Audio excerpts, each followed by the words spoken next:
how to boost your social media marketing efforts. Are you struggling to make an impact with your social media marketing? Are you not seeing the results you want? Don't worry, you're not alone. In this video, we'll share some tips and tricks to help you boost your social media marketing efforts. The first step is to identify your target audience.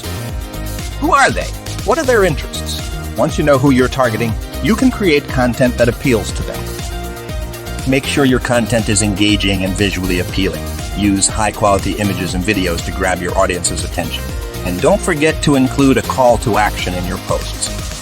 Speaking of calls to action, they're crucial to getting your audience to take action. Whether it's to like, share, or comment on your post, make sure you're clear about what you want them to do. Finally, don't be afraid to experiment. Try different types of content and see what works best for your audience. And don't forget to track your results so you can make adjustments as needed. By following these tips, you can boost your social media marketing efforts and see the results you want. Thanks for watching. If you found this video helpful, be sure to like and share it with your friends. And don't forget to subscribe to our channel for more tips on social media marketing.